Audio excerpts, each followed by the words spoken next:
marineria e le proteste di chi ha le imbarcazioni, dei pescatori, le marinerie in generale, ma anche dei cittadini. Cioè noi oggi ci troviamo davanti a un aumento dei prezzi che per certi versi, lasciatemelo dire, direi anche ingiustificato. Sarebbe anche il caso che qualcuno indagasse su questi aumenti dei prezzi. Ad esempio pongo una questione, la pongo qui, magari verrà ripresa. Cioè, io ricordo che quando ci fu il crollo della Lehman Brothers e quindi ci fu il problema delle banche, si intervenne addirittura per le vendite allo scoperto, per il discorso di chi comprava derivati, perché si può guadagnare con le borse che vanno su, ma si può guadagnare con le borse che vanno giù. Tu puoi anche mettere in piedi in moto una macchina che diventa infernale, quindi perché non si indaga sulla formazione di questi prezzi, partendo ad esempio dai mercati finanziari, capendo chi sta comprando cosa?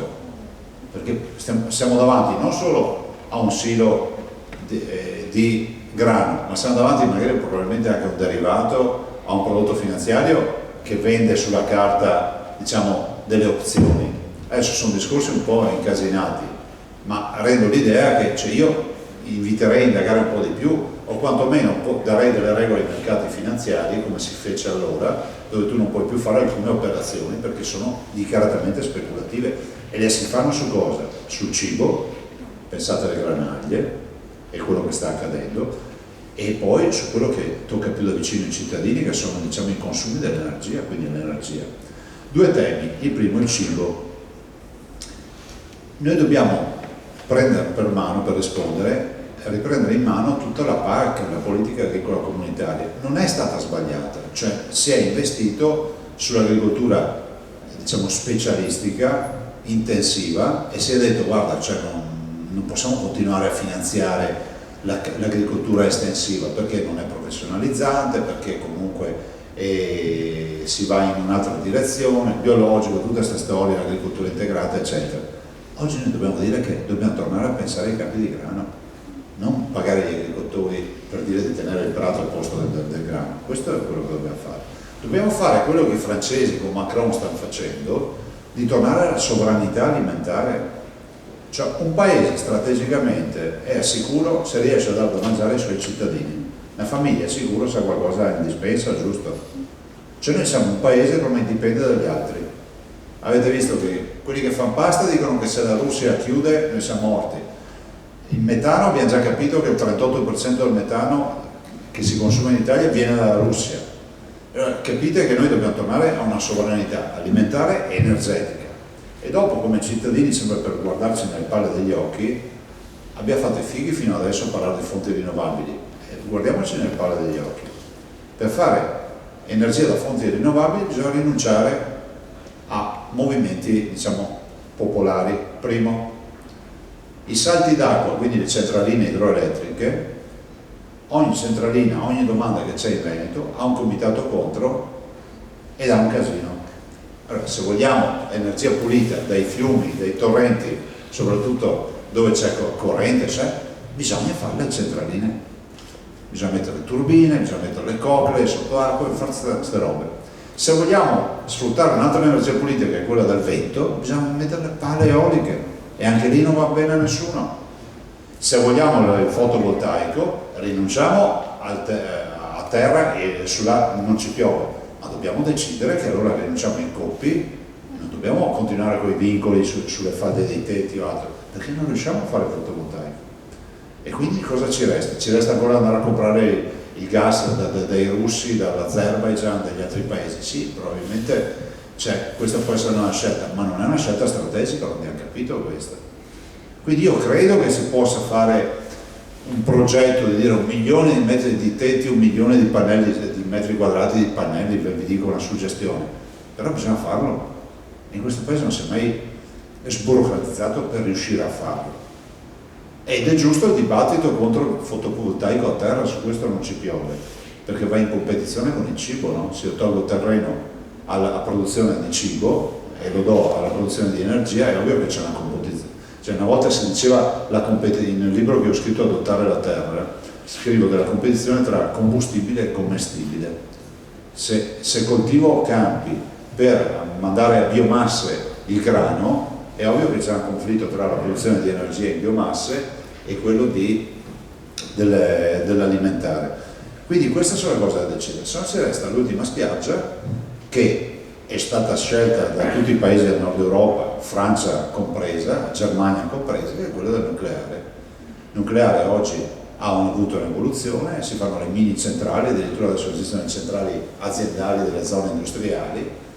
Quella è un'altra storia. A proposito del nucleare, così se no vi annoiate, vi risveglio l'attenzione.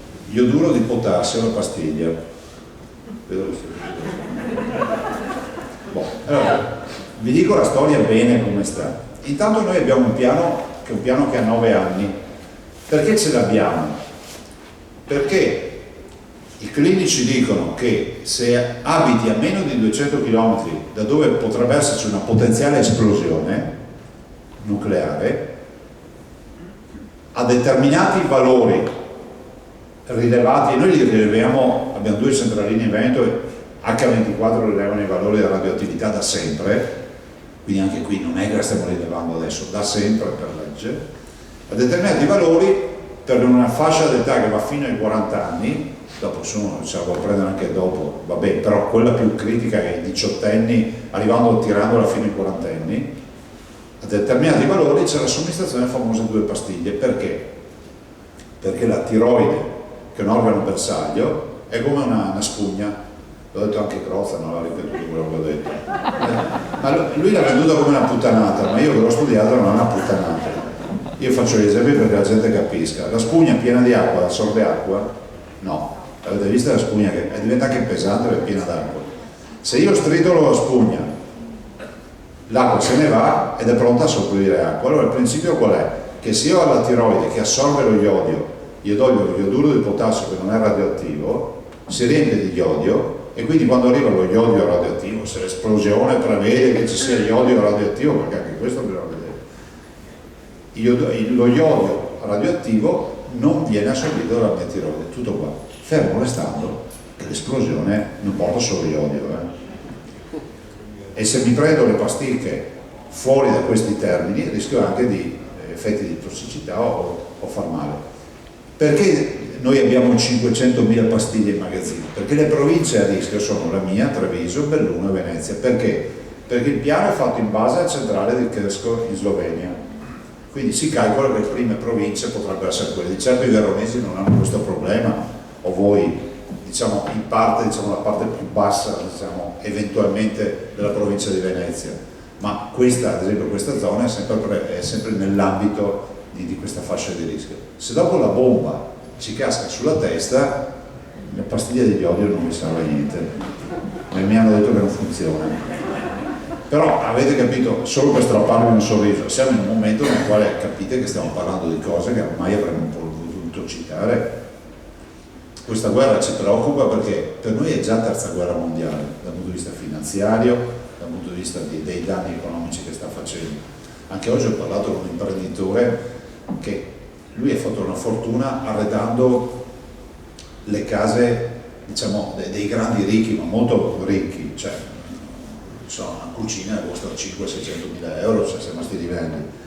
E mi dice, senti, io ho perso tutti i miei clienti in un giorno, mi ha fatto anche di no, mi stavo arredando una mega villa D, vedo sul giornale che questa addirittura adesso non può neanche più muoversi. E capite che danni ne abbiamo subiti. Però al di là di questo dobbiamo pensare anche a chi sta perdendo la vita. Cioè voi avete capito come me che le immagini che ci arrivano di questa guerra parte del territorio che sembra quasi casa nostra, no? Se ci pensate, a volte sembra qualche periferia di qualche nostra città, ma vedere i profughi che arrivano con la Samsonite, con la valigia in plastica, insomma la Samsonite, insomma le valigie che utilizziamo anche noi, ti fa pensare, no? Cioè dici, ma è veramente una roba che avvicina. Da ieri ci sono agenzie, possiamo dirlo direttore, che sembrano più tranquillizzanti, sia da parte di Mosca che da parte di Kiev, dicono che sta prendendo forma un dialogo. Io penso che sia una follia criminale questa guerra, cioè non stanno ammazzando donne, uomini, bambini, cioè non c'è nessun senso su quello che sta accadendo, perché se pensassimo anche per assurdo che la guerra la vinca so, Mosca si appropria di tutta l'Ucraina, e qual è il risultato? Un isolamento totale, e si ritornerà alla guerra fredda, si ritornerà anche alla perdita di queste immagini. Comunque nel bene o nel male, diciamo, i russi si erano fatti in tutti questi anni dopo la guerra fredda. Oggi c'è l'elemento di inaffidabilità, è alto, è molto alto, cioè si fa fatica, anzi non si comprende proprio quello che sta accadendo. Quindi io spero vivamente che i grandi che stanno parlando, la diplomazia trovi una soluzione, perché noi non possiamo permetterci di entrare in un conflitto. Lo dico perché se l'Europa mette piede in questo conflitto, cioè noi abbiamo davanti anni veramente bui e non ce li meritiamo, soprattutto dopo tutto quello che è accaduto, perché abbiamo 24 mesi che è stata una guerra sanitaria, ma di altissimo livello. Presidente, due domande.